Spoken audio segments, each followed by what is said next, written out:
Are Trump's tariffs really making America great? Unraveling the impact. As the implementation of Trump's tariffs unfolds, one must ask, is America truly emerging victorious? On April 2nd, President Trump made a significant announcement regarding a comprehensive set of tariffs during a press conference held in the Rose Garden of the White House in Washington, D.C. His stance on tariffs is unequivocal. He believes America is on the path to success. With his administration rolling out extensive tariffs globally, Trump asserts that these import taxes will not only restore America's greatness, but also enrich the nation, positioning it once again as the most respected country in the world and ushering in what he describes as a golden age. However, the actual situation appears to be diverging from this optimistic narrative. The introduction of tariffs has ignited considerable uncertainty both within the United States and internationally, leaving many to wonder about the ultimate consequences. Here are 5 key points that shed light on the ramifications of these tariffs, affecting everyone from local businesses in the U.S. to manufacturers in China. The U.S. is beginning to feel the repercussions. For several months, the complete effects of Trump's tariffs remained somewhat ambiguous. This uncertainty stemmed from the fact that while Trump did impose certain tariffs, such as a 10% tax on nearly all imports, he also postponed the implementation of many others. Additionally, numerous companies hurried to import goods before the tariffs took effect, delaying the transfer of these costs to consumers. However, this situation is starting to shift. Inflation rates are on the rise, with both consumer inflation and a separate inflation measure favored by the Federal Reserve, indicating that prices are increasing more than they did in the previous month. Moreover, the labor market is beginning to show signs of a slowdown. A recent report from the Labor Department revealed that only 73,000 jobs were added in July, falling short of the 100,000 jobs that economists had predicted. The situation worsened when the report indicated that the U.S. had added a staggering 258,000 fewer jobs in the preceding 2 months than initially estimated. In response to this disappointing data, Trump dismissed the top official responsible for compiling the employment statistics, accusing her, without any evidence, of manipulating the figures. In addition to a cooling labor market, the economy is experiencing slower growth. Recent data showed that the U.S. gross domestic product, GDP, expanded at a much slower pace in the first half of this year compared to the previous 2 years. The full impact on the U.S. is still forthcoming. The consequences of the tariffs are expected to intensify. Trump has consistently claimed that the costs of tariffs will be borne by the countries wishing to export to the U.S. However, most economists contend that the burden of these tariffs will likely be shared. Some costs will be absorbed by foreign exporters, some by U.S. importers, and some by American consumers. The Yale Budget Lab recently estimated that the average financial impact of Trump's tariffs on American households would amount to $2,400 this year, with clothing and textiles anticipated to be the most affected sectors. Contrary to Trump's assertions that tariffs will invigorate the economy, experts predict that the economy may weaken, leading to higher inflation and sluggish job growth. The disappointing labor market report is likely to fuel further discussions about the possibility of an impending recession. One silver lining is that, for the most part, Trump's tariffs are not as high as those initially proposed in April. The Yale Budget Lab now estimates that the average effective tariff rate will hover around 18.3%. A decrease from the earlier estimate of over 20% following Trump's Liberation Day announcement in April. Nevertheless, this still represents a 6-fold increase compared to what Americans were accustomed to paying before Trump took office. It's also worth noting that according to the Yale Budget Lab, tariffs will remain at their highest level since 1935. The U.S. will generate revenue from tariffs, but it remains deeply in debt. Trump has frequently highlighted the potential revenue that the U.S. could generate from tariffs as a key justification for their implementation. Indeed, revenue is being collected. Data from the Treasury Department indicates that the U.S. has raised approximately $150 billion since the tariffs were enacted. The Yale Budget Lab projects that tariffs could yield over $2 trillion from 2026 to 2035. While this is a significant sum, the challenge lies in the fact that the U.S. is still grappling with substantial debt. Trump's other policies, particularly his extensive tax cuts and spending initiatives, dubbed the Big Beautiful Bill, are expected to exacerbate this debt. The Congressional Budget Office estimates that the GOP bill could increase federal debt by $2.4 trillion. In essence, while tariffs will indeed generate revenue, it may not be as much as the financial burden imposed by Trump's policies that contribute to the national debt. Another crucial aspect to consider is that predicting how consumer behavior will shift in response to tariffs is complex. This uncertainty means that the Trump administration's projections regarding tariff revenue could prove to be overly optimistic. American households may begin to reduce their spending on imported goods, as these items will generally become more expensive. Additionally, foreign businesses might decrease their shipments to the U.S., further diminishing the revenue generated from tariffs. The global economy is entering uncharted territory. For many years, the U.S. served as a dependable export market for a wide range of products, from Chinese electronics to French wines. However, that is no longer the case. The introduction of tariffs is set to alter this dynamic, and countries worldwide will feel the repercussions. The International Monetary Fund, IMF, estimates that the global economy will grow by 3% this year, a decline from 3.3% last year, with some of this deceleration attributed to Trump's tariffs. While this is not as dire as some had initially feared, including the IMF, the report emphasizes that the world is still facing a period of persistent uncertainty. In simpler terms, the future remains unpredictable. One likely scenario is that countries may reduce their exports to the U.S. and seek alternative markets, leading to unforeseen consequences globally. The most significant uncertainty revolves around China. Although the U.S. has yet to secure a trade agreement with China, the only major economy that has openly resisted Trump's tariff policies, there are concerns that this Asian economic powerhouse may redirect more of its exports to markets outside of America. Many of these imported goods that are no longer finding a market in the U.S. will eventually find a home elsewhere, explains Michael Pierce, an economist at Oxford Economics, a global economic advisory firm based in New York. Analysts provide a tangible example to illustrate how U.S. tariffs can lead to unintended consequences. Electric vehicles from China. Existing strong tariffs on Chinese car imports have already prompted many Chinese electric vehicle manufacturers to shift their focus to other markets, particularly Europe. Shipments of affordable Chinese electric vehicles to Europe surged to such an extent that the European Union was compelled to significantly increase its tariffs last year to prevent being overwhelmed by these imports. Similarly, Trump's latest tariffs could trigger a domino effect, prompting other nations to impose their own trade barriers on various goods. One characteristic of global trade wars is that they tend to proliferate, notes Pierce. Protectionism will eventually lead to protectionist measures elsewhere. Trump may be achieving his trade objectives, but global discontent is brewing. Many individuals around the globe have expressed their dissatisfaction as their governments have acquiesced, often under pressure, to Trump's tariffs. For numerous countries, this has been a difficult concession to accept. French Prime Minister François Bayrou described the European Union's agreement, negotiated by European Commission President Ursula von der Leyen, as a moment of submission. The negative sentiment was further exacerbated when Trump claimed that nations like Japan had committed to investing hundreds of millions of dollars under his direction. Officials in Japan quickly clarified that these investments were primarily loans. Nevertheless, a former official from Japan's trade ministry labeled the situation as humiliating.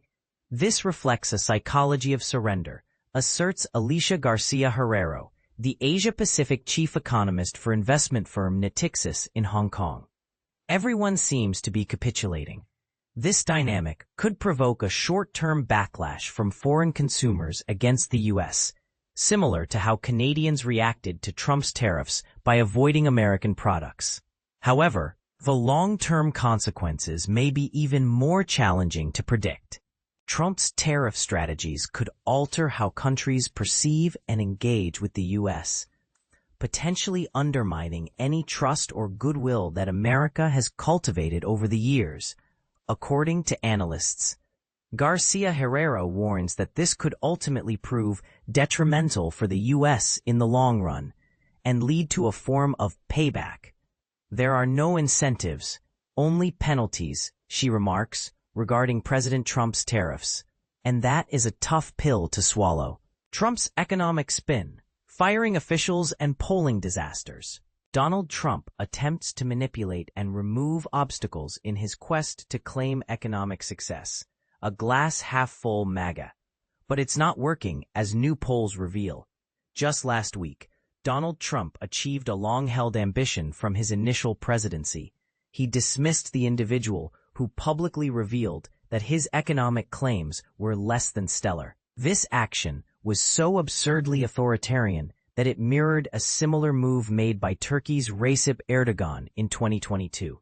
Former high-ranking officials from the Trump administration have disclosed that during his first term, the president often expressed frustration to his aides about the need to terminate government officials who contradicted him by sharing facts and data that were politically inconvenient. He was frequently anxious about federal employees and others attempting to undermine his image. This paranoia intensified as the 2020 presidential election approached, leading to frantic cover-ups and propaganda efforts, including pressuring the Centers for Disease Control and Prevention to downplay the rising COVID-19 death toll. As he embarks on his second term, Trump still has numerous issues to conceal or rationalize. He is now surrounded by a cadre of eager sycophants who are willing to support his authoritarian aspirations in ways that some of his earlier appointees hesitantly resisted.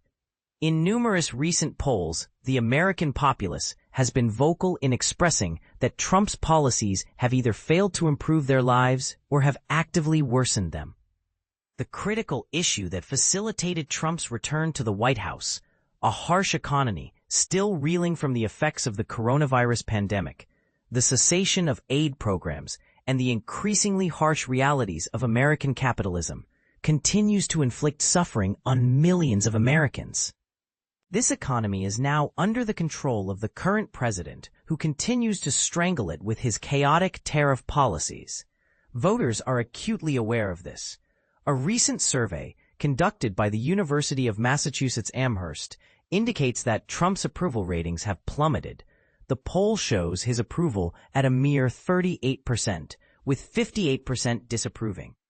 Less than two-thirds of respondents believe Trump has effectively managed inflation or tariffs. Only 37% felt he was handling job creation well, and that was before a disappointing jobs report was released. His approval ratings among independents are particularly dismal, standing at just 21%, with only 17% believing he is managing inflation effectively. Editor's picks. With inflation remaining a persistent issue, a declining job market, and tariffs creating turmoil in the stock market and corporate boardrooms, it's no wonder that a majority of Americans feel President Trump has performed poorly in managing inflation, jobs, and tariffs since his second term began, stated UMass poll director Tadisha Nteta. He further noted, only time will tell if his attempts to deflect blame will change public perception of Trump's economic performance, or if Americans will continue to believe that the responsibility lies with President Trump. However, just as this president believed he could achieve peace through bombings and social media antics in the Middle East, Trump seems to think he can manipulate the media narrative and purge his administration to proclaim economic victory. Regardless of the actual economic data and public sentiment, on Friday, the Bureau of Labor Statistics reported stagnation in the job market, revealing disappointing figures for July. and revising previous job growth estimates for May and June downward. When asked for a comment on the newly released jobs report, one senior Trump administration official anonymously described it as shitty, opting not to provide further details. Related content. To many of the president's advisors, the issue with the jobs report was that it contradicted Trump's frequent assertions that the economy is hot. Trump, however, reacted differently, claiming that today's jobs numbers were rigged to make the Republicans and me look bad. And he publicly announced the termination of Erica McIntyre, the Commissioner of Labor Statistics. Before Trump's online tirade, Vice President J.D. Vance had been citing the Bureau of Labor Statistics data as proof of Trump's economic prowess. At that point, Trump administration officials and communication teams across the federal government had been preparing press releases and talking points to spin the latest jobs report data to suggest that everything was still on track and that Trumponomics was effective. Once Trump posted his social media outburst announcing McIntyre's dismissal, those drafts were promptly discarded or significantly altered to align with the president's unfounded claims of rigging, according to two administration appointees. In the hours leading up to Trump's announcement of McIntyre's firing, Stephen Moore, an informal economic advisor to Trump, candidly told Rolling Stone that the disappointing jobs numbers were largely residual effects of the tariffs.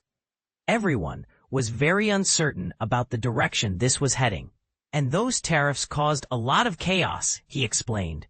Moore expressed optimism about the future, crediting the president and the GOP for passing the tax bill and securing a series of trade agreements. However, he advised, now would be a good time to stop discussing new tariffs. Sometimes Trump can't handle prosperity, he added. Whenever things start to improve, like with the stock market, he announces another round of tariffs, as he did yesterday. My advice to Trump is to halt the tariffs.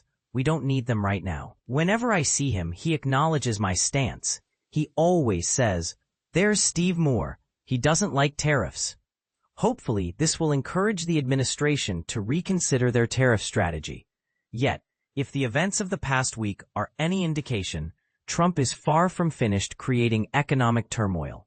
Instead, he and his administration appear focused on suppressing negative news and uncomfortable economic statistics. In an email blast to the media on Friday evening, the Trump White House asserted, BLS has lengthy history of inaccuracies, incompetence. They claimed, a lengthy history of inaccuracies and incompetence by Erica McIntyre, the former Biden-appointed commissioner of the Bureau of Labor Statistics, has completely eroded public trust in the government agency, responsible for disseminating crucial data used by policymakers and businesses to make significant decisions. Trending stories. As Trump was departing the White House on Friday evening, a reporter inquired why anyone should trust his administration's monthly jobs reports moving forward. You're right, Trump replied. Why should anyone trust numbers? Trump's economic legacy. Good, mad, and ugly. U.S. economy performance in charts. Imagine a roller coaster ride through the U.S. economy during Donald Trump's presidency, sometimes thrillingly high, other times plunging into uncertainty. According to the Trump administration, the economy was roaring, inflation was non-existent, and jobs were flourishing. However, recent economic reports paint a more nuanced and often perplexing picture. This week's data on the early economic record under Trump was a mixed bag, good, confusing, and worrying. Job numbers were so disappointing that the president, who once used dramatic language to win reality TV fame, even went as far as to say someone was fired from a government position. https://theguardian.com/us/aug/01 Trump fires Erica McIntyre. The economic landscape under Trump is anything but stable, with strong headline growth in the world's largest economy, volatile trade figures, and the surprising slowdown in the job market. For 6 months, Trump launched an ambitious campaign to reshape the global economy and negotiate favorable terms with both allies and adversaries by threatening and imposing hefty tariffs on their exports to the U.S. However, the unpredictable and erratic implementation of this strategy has already led to some bizarre outcomes. Resilient-ish growth charts illustrating GDP growth, https interactive.gurum.co.uk, data wrapper, embed, LXFM/2, showed some positive signs initially. The U.S. economy returned to growth in the second quarter, with GDP expanding at its fastest rate since last summer. But this came after an unexpected contraction in the first quarter, highlighting other concerning figures, such as a 15.6% decline in private domestic investment. Businesses have struggled to adapt to the rapid changes in economic policy. While the last quarter saw good growth, the first 6 months of the year only resulted in modest 1.2% economic expansion. The Wall Street Journal dubbed it the weirdest GDP report ever. https:/opinion/GDP economy consumers Donald Trump tariffs D 9879D9 GAT NASWDAG that EFDAGAF W.https NAHTSWAW DISEE DSW AWAT NAD EWS NWNNNWS. Imports surge and plunge. Looking deeper into the chart showing import growth, https interactive.guide.co.uk.datawrapper embed/xawayau. We can see the economic challenges faced by the U.S. as Trump develops his trade strategy. Companies spent much of the first quarter waiting for the president to outline his tariff plans, which nations would be affected, the tariff rates, and the timing. This uncertainty led to massive stockpiling, causing imports to spike and pushing the economy into negative growth. By the second quarter, as Trump began to escalate net exports, the difference between a country's exports and imports provided a boost to GDP. This decision has been met with frustration in the White House, where officials eagerly anticipate Powell's term ending in May. Jobs growth stalls. The latest employment data, interactive.gurum.co, UK, data waiver, embed W18EZX5. Released on Friday, significantly altered policymakers and politicians' perceptions of the economy. Many within the Fed had previously believed that things were proceeding smoothly, and Trump administration officials had claimed a job creation boom. However, July's employment report revealed far fewer new jobs than expected, with revisions to May and June figures dropping by an astounding 258,000. Job creation has effectively stagnated. This jobs report isn't ideal, admitted Stephen Marin, chairman of the White House Council of Economic Advisers, to CNN, suggesting that reducing uncertainty around trade and fiscal policy would lead to improvements. It's all going to get much, much better from here, he optimistically stated, and this is the part most people miss. While the administration maintains a rosy outlook, the economic data paints a more complex picture, filled with both progress and challenges. What do you think? Is the economy truly recovering, or are these mixed results masking underlying issues? Share your thoughts in the comments.